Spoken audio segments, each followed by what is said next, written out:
We are back with Prison Professors. I get to offer a second episode with my new friend, Eric Lundgren.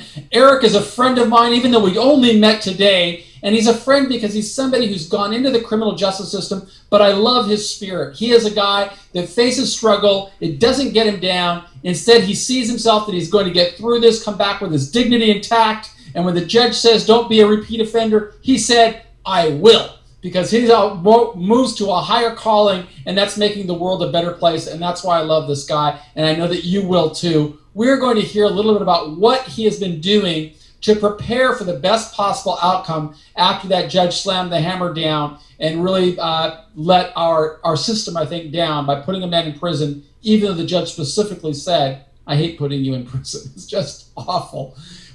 Tell us a little bit about what you did to get ready for this journey ahead, Eric.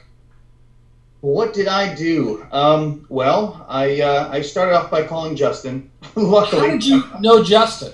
It was kind of just a fluke. I was on Google. I'm looking around for somebody, and I watched a couple of YouTube videos, and there were some guys on YouTube that had been to prison before, but didn't really articulate the experience well or explain that they weren't answering the questions that I wanted to. That I had, I had questions and they weren't answering them well. So I came across Justin's videos, and he was just very open, very honest. And when he talked, he just naturally answered a lot of the questions that I too had been worried about. Right. So quickly I realized I wanted to meet this guy, and in the process of trying to meet him, I didn't realize how close he was. I live in Woodland Hills, and he's right there. So I ended up going to his office and leaving a message in his P.O. box, and he got it and called me.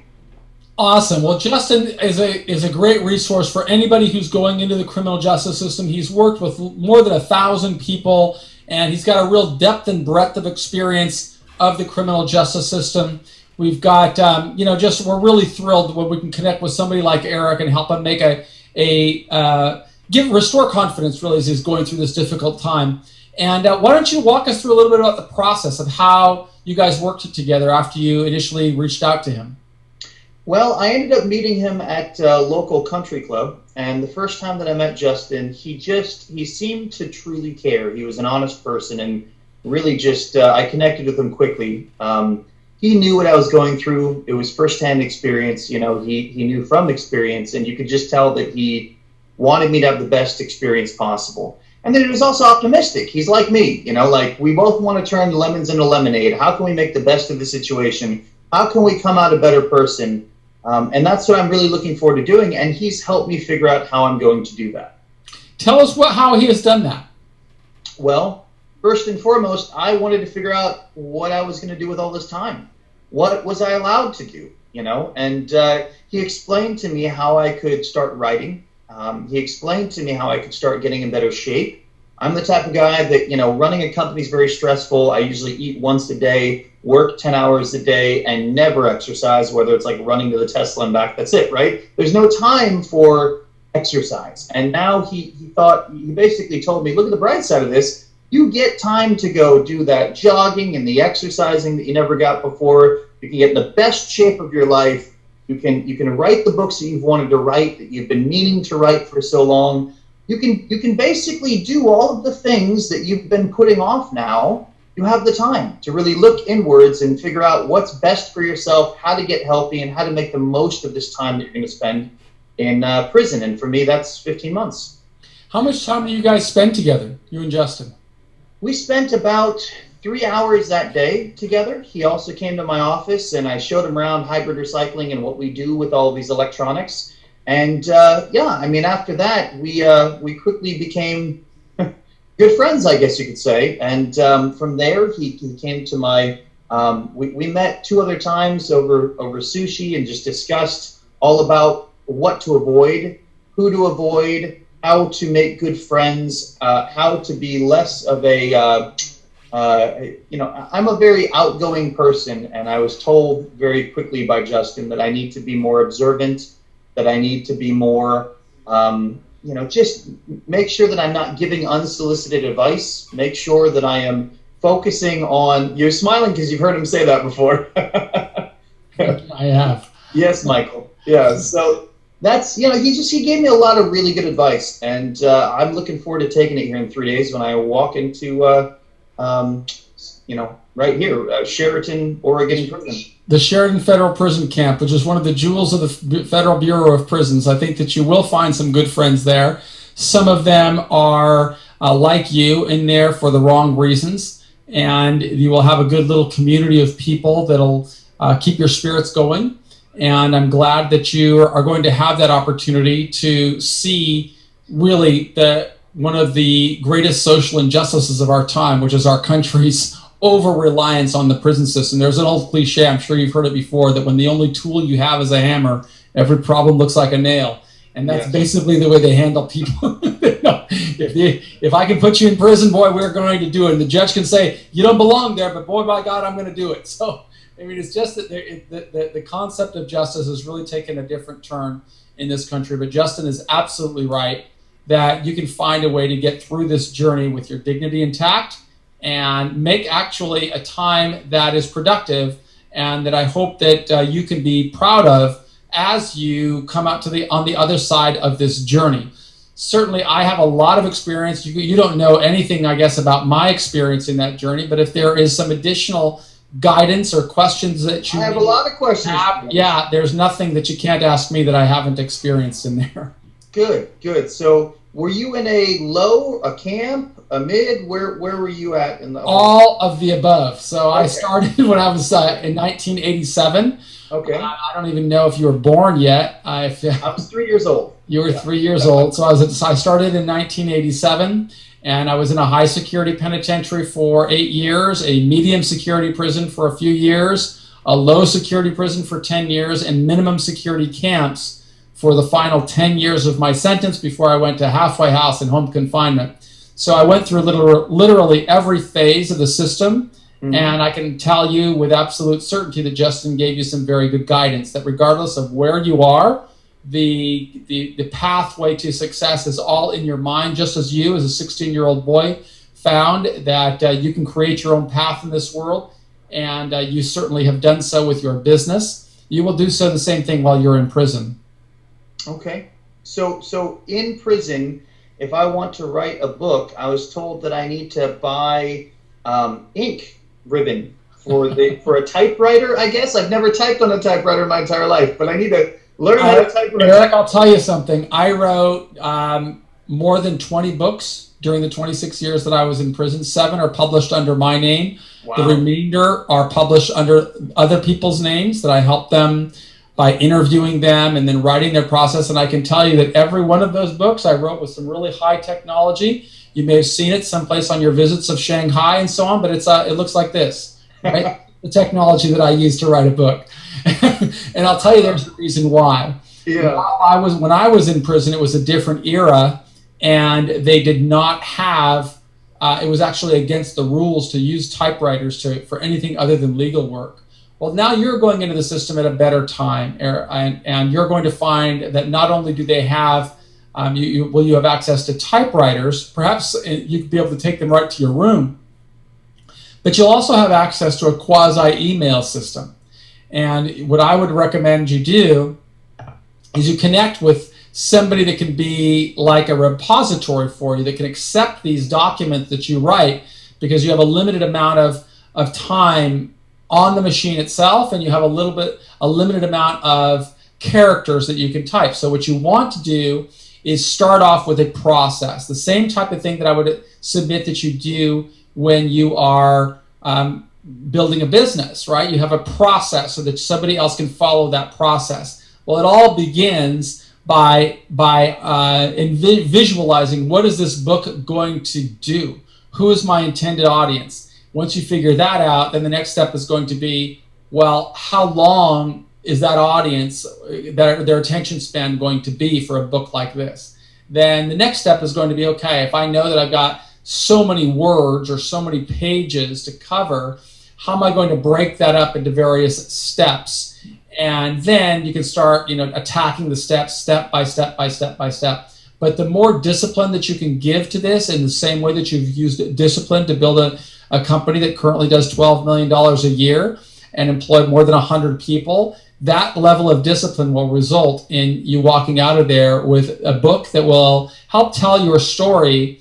And I really encourage you, as Justin did, to use that time in a manner that can memorialize this great injustice that you experienced, but more importantly, what a great attitude can do to make you come back whole. So Michael, am I allowed to work with the ghostwriter?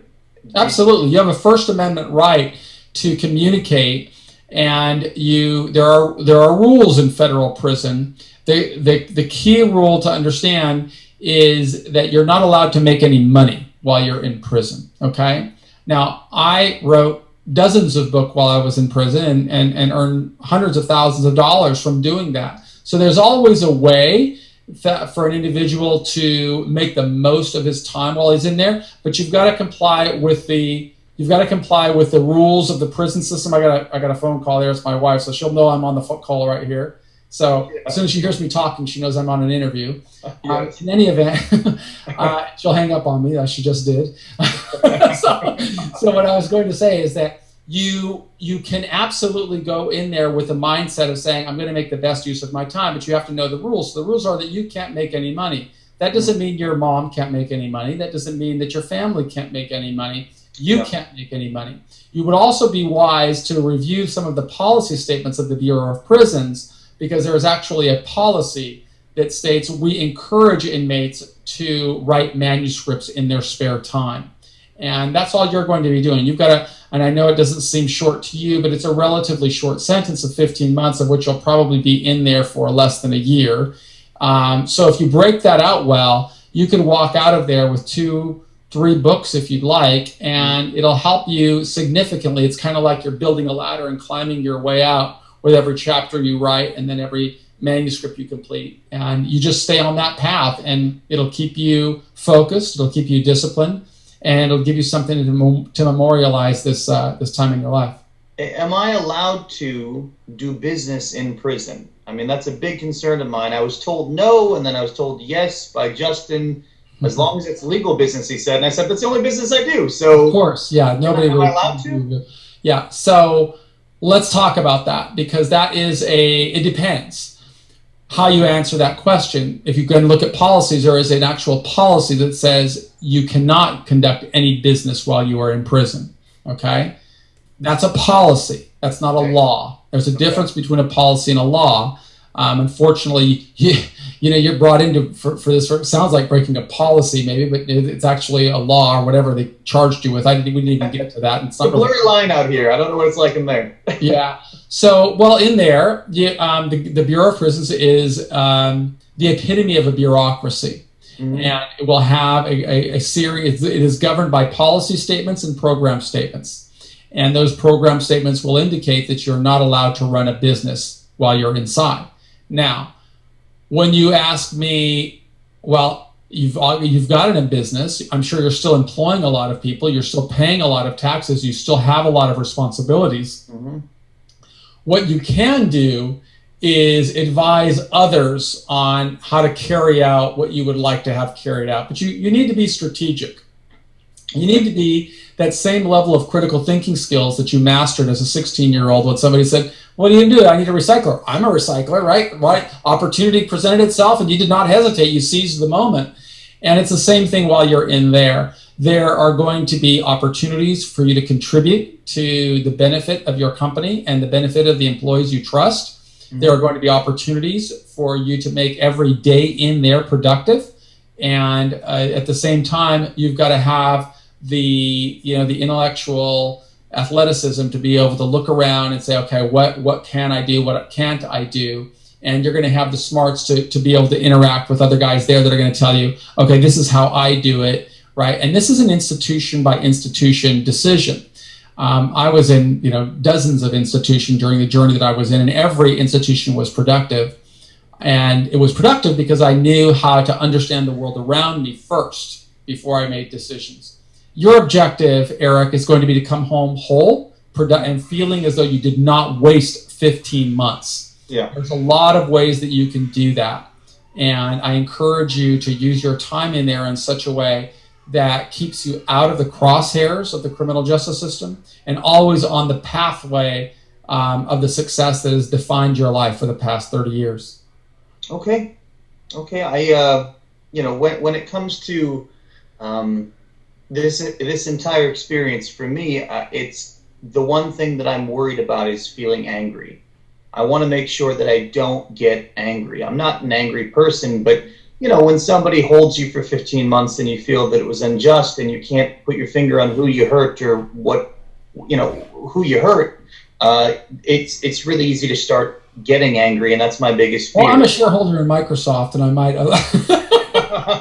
Right, Microsoft, just for the record, it's still a great company.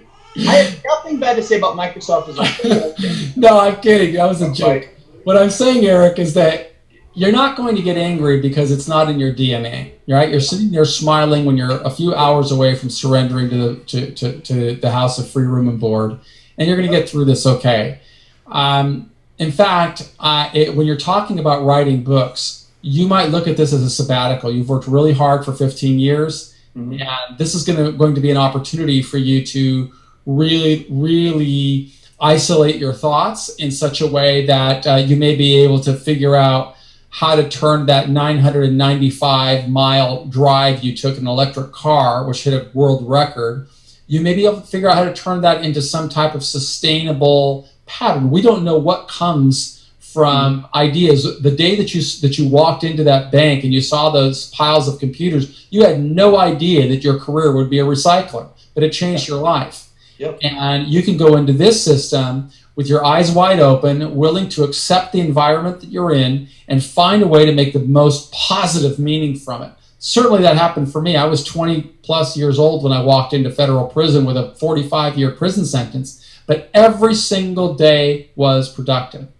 And it allowed me to come back to society strong, with well-educated, many financial opportunities awaiting me. And if I can do that 26 years, I feel very confident in helping other people understand you're going to make this a successful journey as well. You saw that Justin has done so. You saw our other partner, Sean Hopwood, how he has done it. Turn this experience into an opportunity to conquer your big, hairy, audacious goal, whatever it is. It may be writing the next business model that's going to launch your next multi-million-dollar or potentially billion-dollar company. You've got capital behind you. You've got experience behind you. Now you've got a little opportunity to think and to stare at the wall. And you stare at the wall and you start crafting out a blueprint, and you'll be very pleased with the result of that investment of your time. That's why, we're like-minded, you and I, because this is what I'm thinking. This is what I want to do. But most people look at me and go, how can you be smiling and so happy when you're about to go to prison? And my thought is, well, there's going to be something great that I can do in there that's going to bring me joy and give me a way that I can help others. And I'm going to figure out a way to turn these lemons into lemonade and make the best of my time. When you were in, did you find, let me ask it this way, how did you help others or become a positive impact within your society? Because that's what I love to do out here. How can I do that in there without getting taken advantage of? Is there a way? Do you understand? I'm told, don't put myself out there, don't offer unsolicited advice. At the same time, I want to make sure that I want to affect that place wherever I go in a positive way. So how can I affect it in a positive way without being taken advantage of in return? How can I? Well, first of all, you're going to a minimum security camp, and it's important to put that into context. Okay, you've been in office parks that are more dangerous than where you're going, so you don't have to worry about being taken advantage of. That's the first thing.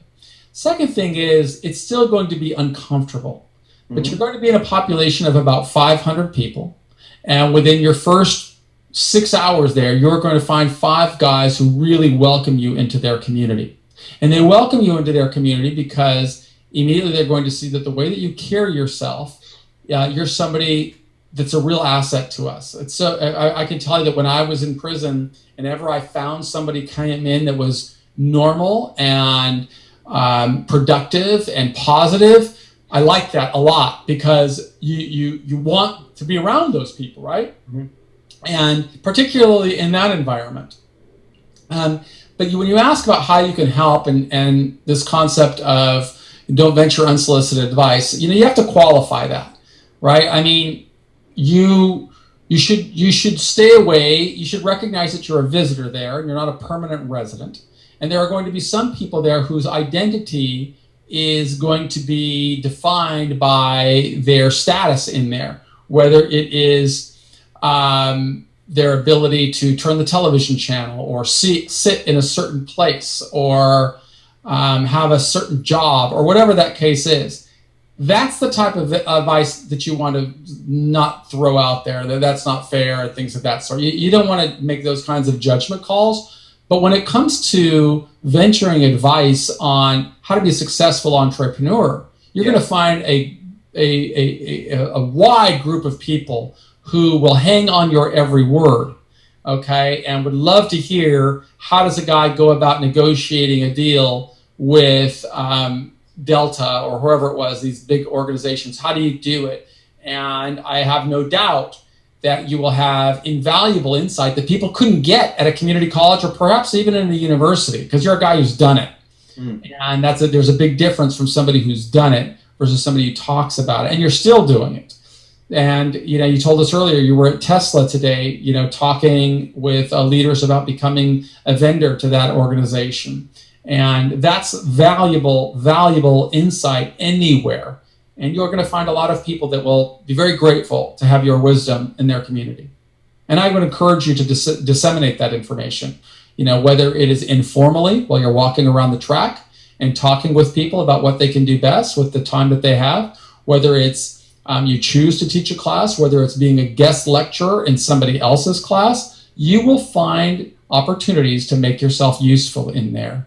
And I encourage you to do so. Don't be traumatized by these words of, don't venture unsolicited advice. That would be more characteristic of, telling somebody else how to do time, or judging somebody else on why he is there, or telling something to an officer that perhaps isn't appropriate for one inmate to be talking to an officer about. Those are the types of times that you want to keep your mouth. If somebody asks me for advice about being an entrepreneur or about environmental issues, it's not a bad thing to converse. It's a great thing, and somebody asking you that kind of advice is a pretty good sign that this guy has a good head on his shoulder, and he's somebody that wants to learn, and it gives you an opportunity to truly make somebody better and make the world better just by sharing your story about how your company has been so instrumental in reducing e-waste, and landfills and so on, which is a big problem.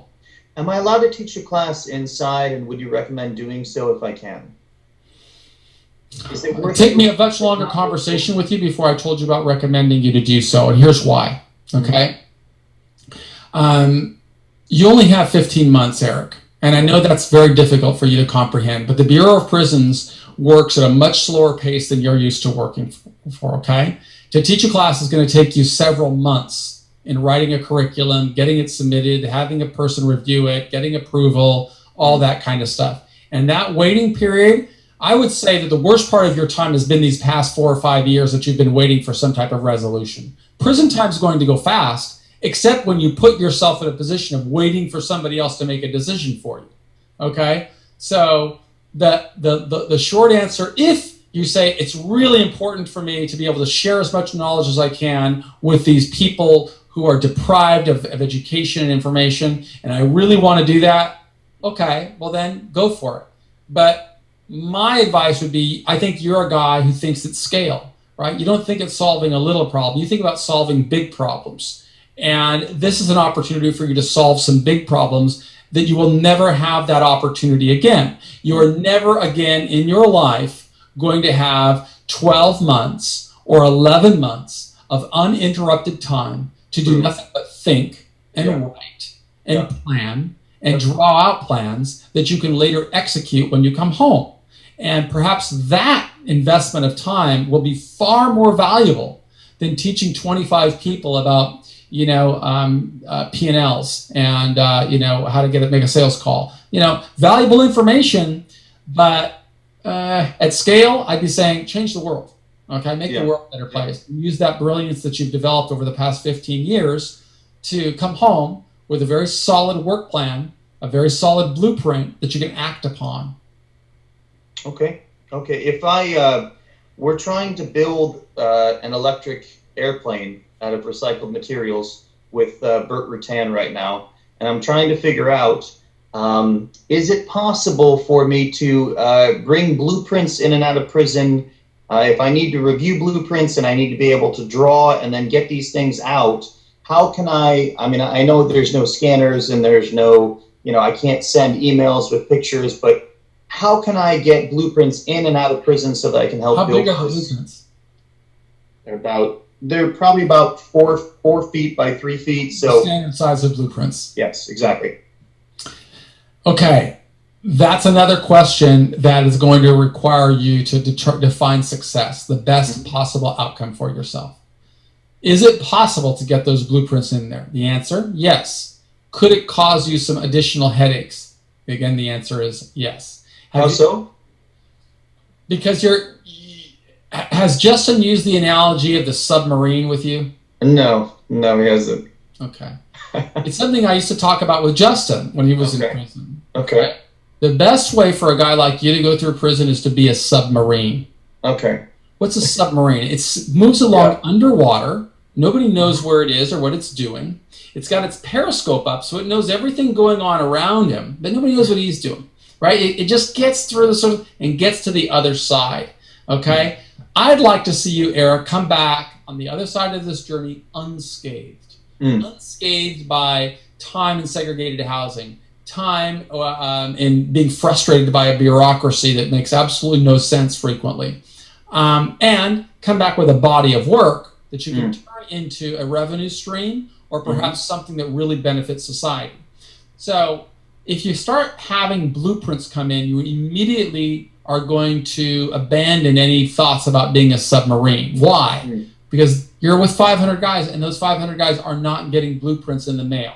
And as soon as they get a blueprint in the mail, somebody's going to open that mail before you, and they're going to see it, and they're going to be ambitious because he's a prison guard, and perhaps he wants to rise up to become a lieutenant, and maybe he looks at this and sees some types of elaborate escape mechanism or something along those lines, and they show it to the captain. Yeah. The discussion. And then, it's the types of complications that it's probably wise to avoid. Now, I can tell you, in my case, I did not ever get cowered by that kind of thing because I was doing 26 years, and it didn't matter what they did to me. I was determined to publish books and to become successful and to not allow this prison experience to define who I was. And so I made decisions in that way. But my time was different from Justin's time, for example. Justin had a 15-month sentence or year sentence or something like that. And it was very important for him to focus on what he focused on. Get in shape, start thinking about a career, and come back and make it happen. Got it. That was perhaps better for him than if he were to take the approach of being spotlighted. Keep the spotlight off you, Eric. Got it, Michael. 2 more questions. Do I have time? Yeah, okay. Absolutely. Media. I've had a lot of media attention. So when I go into prison, even if I'm very quiet and I take off the hat and people can't tell who I am for a while, I hear that they Google, like their girlfriends and wives will Google who you are and share it. Sure. How do I deal with that aspect of this, and how might that affect me in a positive or negative way inside? Well, again, I don't know anything about the media. The media attention, from what I heard from episode number 1, is that you were a real honorable guy, and you went into this system, and they even asked you if you wanted to point your finger at somebody else, and instead you said no. I'm just a businessman. It's all good. It's all good media, lots and lots of good media. But my question is, can any? It's not going to affect you in there. The type of media that affects people in there is media that they perhaps violated a child, or did some type of violence to a woman, so those are the types of, or they testified against many people despite there being whatever. There are personal circumstances that do not apply in your case. So I would not worry about that media. In fact, I would encourage you to continue nurturing those relationships with the media if you have them, because they can be very beneficial. What I really urge you to do, though, is be very judicious in what you reveal to the media while you're in prison. Understood. Don't reveal anything about the prison system while you're there. Don't ever speak about another inmate while you're there, or any policies or things like that while you're there. If the media wants to talk to you, you have a right to talk with them. Make sure that you follow the appropriate protocol for doing so. And I will send you some information on how to understand that. That would be great. So, Michael, if I wanted media, if media wants to come speak with me while I'm in prison, or specifically Adam Carolla wanted me to call in from prison, I'm not sure how any of that works. Is it possible to make a phone call from prison to an individual like Adam Carolla and then have him pick up and have a conversation that might go on the radio? Would I get in trouble if that happened on his podcast or something? How does that work from in prison? You could definitely get in trouble for that. Is it just? No. Just like it's not just for you going into the prison system. Again, we're violating that whole principle of the submarine. Yeah. Yeah, I know. It's hard for me to be the submarine. I get it. You're a successful guy, and I don't really ever make a judgment call. I was very active with the media during my journey in prison, but I was willing to pay the price. I don't think you need to be paying that price. And can you explain to me what that means? You're willing to pay the price. It means I was transferred 19 times across state lines. I was married in prison. My wife had to move from prison to prison town to prison town to be next to me. Wow. It was very expensive for me to do that.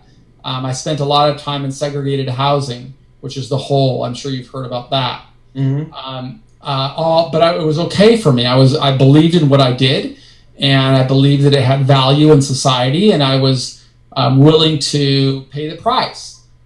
I don't think somebody who goes in there with a year or 15 months should be thinking in those terms. Yeah. You should be thinking in terms of saying, my objective is much more clearly defined given the circumstances of my situation, which is I'm here for a little while. I've got a good business to run. I've got resources so I can build new businesses. I could use this time in a manner that benefits a much bigger population than if I think about getting on the radio while I'm in jail, which is really not going to benefit anybody. No. I mean, I didn't know that there was a negative aspect to it, so thank you. Huge negative, because you're going to get envy from staff. Got it. Okay. And they're going to hear it, and they're hypersensitive to the media. Okay. First of all, and you can get the media in there because of the First Amendment, but that doesn't mean they like it. And if they don't like it, they've got a bludgeon that they can use very easily by silencing you, putting you in the hole, blocking you from visits, stopping your phone calls, stopping your mail, stopping your email. So it's really important to start this whole process with defining success. Yeah. Just like you do with the business, right? What's the best possible outcome? Where am I today? And I can see the best possible outcome. How am I going to get from where I am to where I want to go? What's my plan look like? What are the priorities I have to put in place every day? What are the milestones of achievement that I'm going to hit that is going to make me feel as though I am the captain of this ship, not a system that has the potential to derail me? And if you look at it that way, well, you are a CEO, or you're a CEO of your life. Yeah. Were you always this optimistic, or I went to prison when I was 23 and was blessed. You asked me about some of the books, influential books. I was blessed to have read Socrates at the very start of my journey, and that changed my life. It got me to think, instead of my own problems that I had created. I didn't go in there for trying to save the planet. I went in there for selling cocaine. so I reconciled that I made some bad decisions as a kid, and all I wanted to do was reconcile with society and become better. And to do that, I had to change the way I thought. I had to think about the people that I would meet in the future, the people like Eric, law-abiding, contributing citizens, and be thinking about what can I do while I am here to make things better. And that's what put me on this path. So it was a very influential book to me to read Plato's Republic, which really teaches the art, of course, of Socratic questioning and beginning to think in terms of how am I going to get the outcome that I want. And I think, as you have learned, and Zig Ziglar spoke about it, says if we help more people get what they want, we can get everything we want. And so for me, it was all about, okay, I need to focus on educating myself, contributing to society, and building a strong support network. I attribute the literature that I read to helping me with that. And it helped me as those days turned into weeks, weeks turned into months, months turned into years, and years turned into decades. It was all part of that journey. And because of it, I was optimistic every day that I was in there. Well, I think that's awesome. I hope that I can be like you in there. That's my goal. Yeah, I'm so glad that you had an opportunity to work with Justin. He is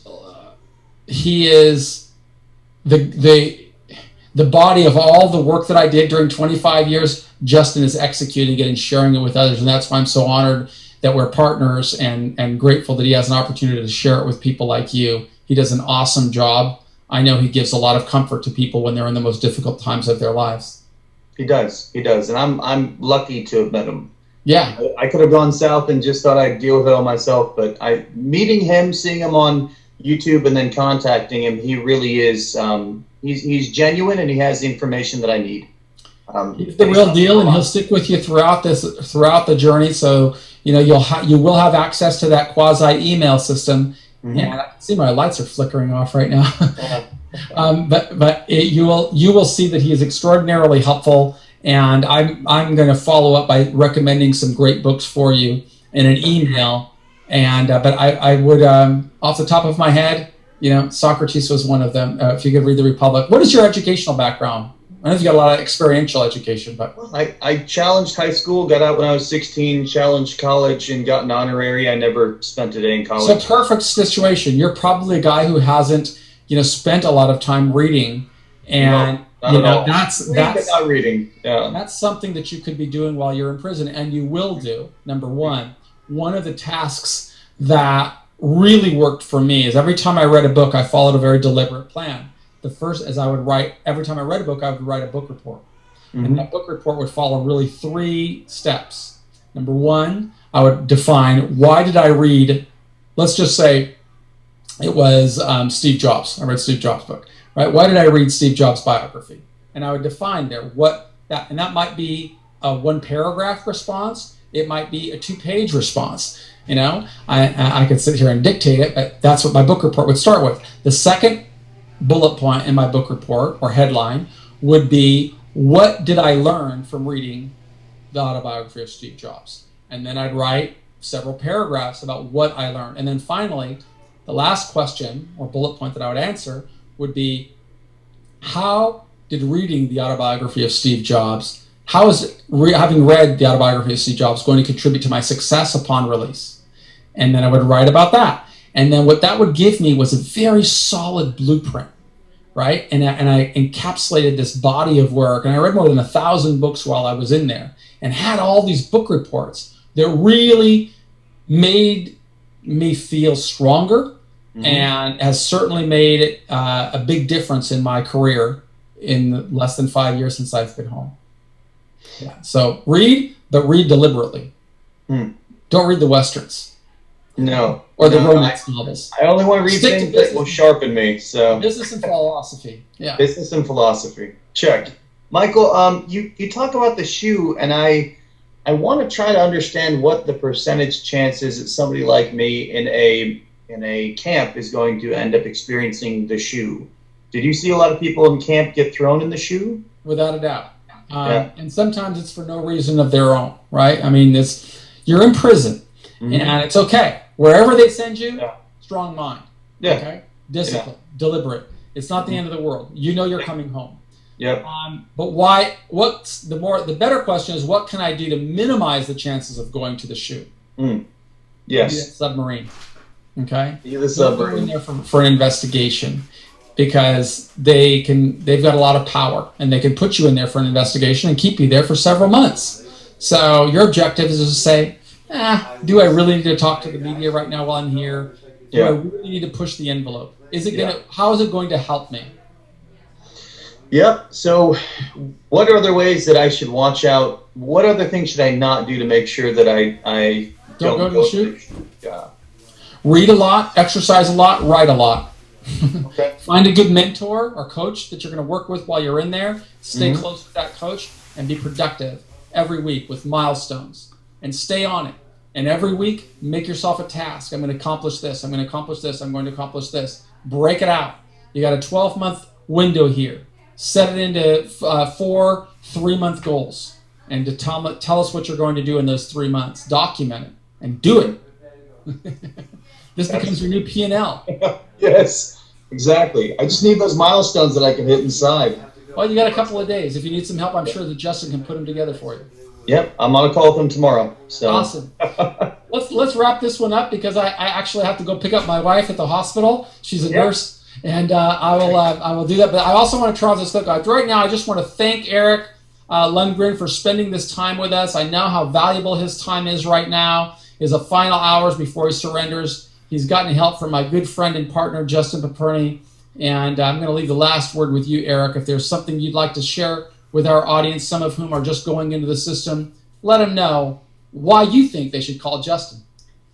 Well, I think I'm into turning lemons into lemonade, and I think he is too. I think that Justin is just like me, and we both truly do want to be optimistic and believe in the future and believe in how positive the world is and can be, and it's what you make it, right? You know, it's life is 10% what happens to you and 90% how you choose to react. What a great quote. And there's another Chinese one that I like to say, and that is, if you want to know the road ahead, ask somebody who has walked back. Yes. Yep. Eric, thank you so much for spending this time with us. Thank you, Michael. Stay in touch. Yes. Stay on the air for a second just as I close off this video here. I want to talk to you a little bit off the camera. Okay. Thanks for Prison Professors. Really encourage you to reach out to my partner, Justin Paperny. You can find his contact information just on the banner. I don't know if I'm going to put it below or above, but you can reach him. Justin at 818-424-2220. Thank you. Oh, one more thing. One more thing, Eric. www.freemrgreen.com. If you want to hear more about my case, go to freemrgreen.com. We will plug that into the video so they will be able to see it right there all through it. We'll have this on YouTube by tomorrow. Awesome. Thanks.